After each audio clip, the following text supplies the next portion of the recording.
He was a fan favorite all season long and of course was a part of the Tres Leches Alliance, making it all the way to the end. Well, just about anyway. He went out in fire and held the idol all season long. I'm of course talking about Rizzo or RizGod. Hi Rizzo, how are you?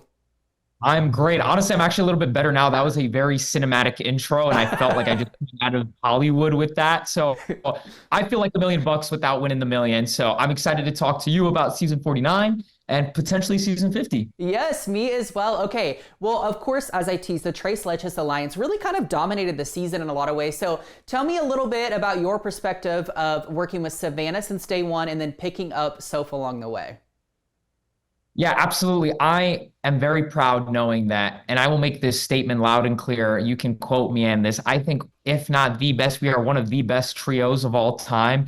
The fact that we were able to navigate a 7-3 minority after the Nate blindside to be the majority in the final four is a testament to all of our games. I think we all brought something different to the table. I think Savannah was the muscle of the group. Soph was a great secret agent, social queen, and I was kind of like the strategic social driver of a lot of the votes, and us as a trio was just dominant. And I will say this, I think what really bonded us and really made us a tight alliance was we were really friends first. I think playing the game with Savannah since day one, Savannah and I were able to see that we saw the game eye to eye. We were such big fans of Survivor and we loved old school Survivor. So we wanted to bring that old school mentality back to the game. And then seeing so on our swap tribe, we saw what she went through. We're like, oh my God, like she just went through hell. Like, let's make sure that she feels loved and cared for and appreciated. And from that point on, it was Soph, Savannah, and I, and Nate. And then obviously Nate gets cooked. And then it was us three. And then we thought to ourselves, this is going to be us three to the very end. Let's make sure one of us win. And ultimately, that was the result that ended up happening. Yeah, and it paid off, as I said. Now, your idol was kind of very closely associated with who you were as a player and your identity throughout the season. So was there ever a moment that you actually did consider using it in real time to save yourself or save another player? And did you ever consider maybe using it to make a big move, like using it on someone else at a pivotal point? For sure. I think for me, what got me so far and bought me so much life with the idol was how open I was about it. I think a lot of people are very scared to have public advantages, and I am a gambler at heart. I am someone that plays this game fearless, not fearful. And I think a lot of the players on my cast were very risk adverse. They were afraid of getting bounced back from the idol. So I went to everybody. I was like, if you want to vote me or Savannah out, good luck, because I'll play the idol on one of us and then you'll go home. And I think from that point on, people were like, oh my God, we cannot vote for Rizzo and Savannah. Let them have the idol. They were more worried, or they were more focused on making it to the next day, whereas Savannah and I were focused on winning this game. And I think you see that because my idol, I was able to be so innovative with it. I think from the last few seasons in the new era, we see people either playing it because they don't want a target on their back, or people playing or going home with it in their pocket. I wanted to do what Tony Vlachos did in Survivor KXAN and bring power back to the idol. I said it in the after show, like I wanted to be innovative and creative. And I think the idol allowed me to have implicit immunity. Like I literally had a God idol that Yule all the way back from Cook Islands had without the luxury of playing it after the votes. So I was able to have an idol that allowed me to drive votes. I was able to get MC out, Yellow Sophi out, Joanne out, Alex out, even Steven out, because people assumed I couldn't go home with the idol. I even made a lie about the idol expiring at final six with the help of my alliance of Soph and Savannah, telling people my idol expired at six. We were just so in lockstep, and that idol was a big proponent to my success. But truthfully, I didn't even need to play the idol because my social game and my social capital was so good. If I needed to make a move, I could have, but I pretty much knew everything that was going on with all the information that I had. So I used that idol for theatrics in the sense, right? Because I needed to differentiate myself from Soph and Savannah. I never won any immunities. Savannah took all the spotlight because she won immunities. So at Tribal, I needed to take the spotlight with my idol theatrics to show people that I was actually doing something in this game, that I wasn't just somebody skating by. All of my RizGod charisma was back at camp, but I was able to showcase what I was doing back at Tribal. Yeah, and I think that makes a lot of sense hearing that now. And also it's like you were a very strategic player, and I think you got a great edit in that way as well. So I think it all kind of aligns in a sense. Now, obviously the fire making challenge is very infamous now in the world of Survivor, and unfortunately that is what took you out. But what kind of, I don't know if I would say it shocked me, but it just took me back a little bit, I don't know, is that you actually mentioned that you wanted to do fire, which a lot of people are maybe nervous to do. So do you still stand by that decision? And what was it like having to go against Savannah and then ultimately that being the thing that took you out?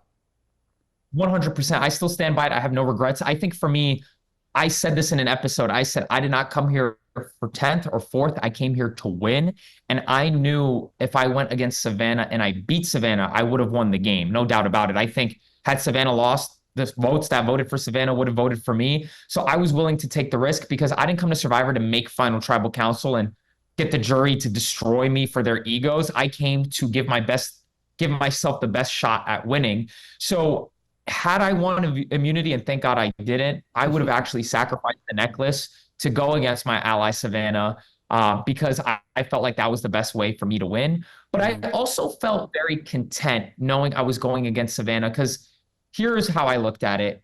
While Savannah and I started this game together, I thought, how poetic would it be that we would end this game together? Because if I wasn't going to win, I'm going to go to the jury now and pitch my case for why my best friend in the game deserves the $1 million. And I felt like Savannah would have done the same. So even though I lost, I didn't get voted out of Survivor, and I helped my number 1 ally and my close friend and my number 2 ally, Soph, get 1st and 2nd place. Yeah, absolutely. And I spoke with Soph earlier, and she said that too. She was like, we were so successful within our trio because we all made it to the end, and then Savannah eventually won. So behind the theatrics and behind maybe the strategic player that you were, you also showed a lot of emotion and vulnerability throughout this season, especially when it came to talking about your family. So I understand that, your family kind of means everything to you. And so I'm curious, do you feel like you made your family proud? And also to take it one step further, what does it mean to you to be able to kind of be that Albanian representation on the show?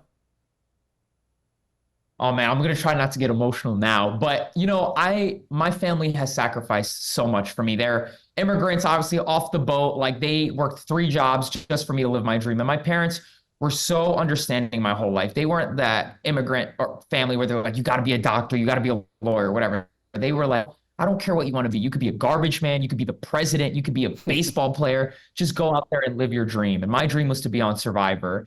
And the fact that I went on Survivor, I wanted to give Survivor my everything. I wanted to be RizGod. I wanted to be Rizzo. And being Rizzo was being vulnerable, sharing my story while also being secure in myself because I'm a very confident guy, but I'm also very emotional. And I wanted to showcase my why and why I was doing what I was doing. So the fact that I'm not, had I gone out first, I swear to God, I would have been so happy because not a lot of people get to go on Survivor. Only 750 people have ever played the game. And I would have been one of 750 people. But what really meant a lot to me is I grew up, nobody in CBS reality TV history has ever been Albanian. So not only am I the first Albanian on Survivor, I'm the first Albanian in Amazing Race, Big Brother, and Survivor in the trifecta. And I get to represent my small Eastern European country. And that's all I wanted. And the fact that the RizGod cemented himself, not only for his family, I got to read the loved ones for my dad. My dad doesn't even write proper English. I don't know I think my girlfriend told him how to spell every single thing. and he chat GPT'd it, whatever. Like it was so emotional. My brother has autism, and the fact that I got to share his story and give him a moment on TV, he thinks he's famous, which is amazing, and represent everything.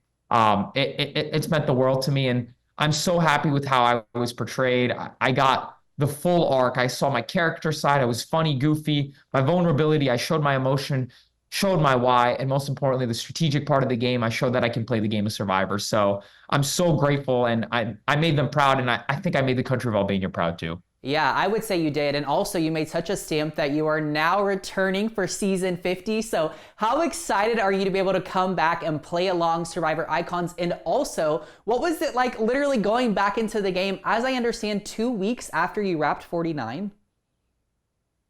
Yeah, so it was actually 9 days. It was very crazy. So the story of it very quickly, after 49 wrapped up, the next day we're flying home from Fiji. Production pulls me to a room and they're like, Rizzo, somebody wants to talk to you. I walk into a room, I see a computer. I'm like, oh my God, I haven't seen a computer in 6 weeks. This is great. And then Jeff just appears on the screen, like on a Zoom. And I'm like, oh, Jeff just wants to talk to all the people in the finale. What's up, Jeff? You just called me RizGod. We're family now. And Jeff very seriously goes to this monologue. He's like, Survivor 50. And like he keeps talking and I'm like, is Jeff about to ask me, am I going to be on Survivor 50? And then he asks me and I start crying. I'm like, I was like 6 months ago, I never thought I was going to be on Survivor once, let alone twice on Survivor 50, the biggest season of Survivor history.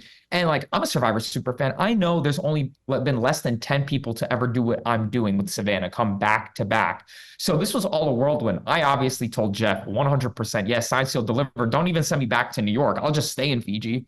But I come back home. I see my parents, they're also happy crying, whatever. And I'm like, guys, stop crying. You're going to make me cry because I'm going back to Fiji in 9 days. So that was a whirlwind. And 9 days later, I find myself back in the beaches of Fiji playing Survivor 50 with people I literally idolized. My first season of Survivor was Survivor Token Chains with JT. I literally am beside Coach, seeing the queen, the mother of Survivor, Sari, Genevieve, Q, D, all these people that inspired me to play Survivor. Now I am amongst a group of legends, hopefully trying to cement my legacy. So it was unreal. Yeah. Oh my gosh. Oh, I'm so excited to see how it plays out.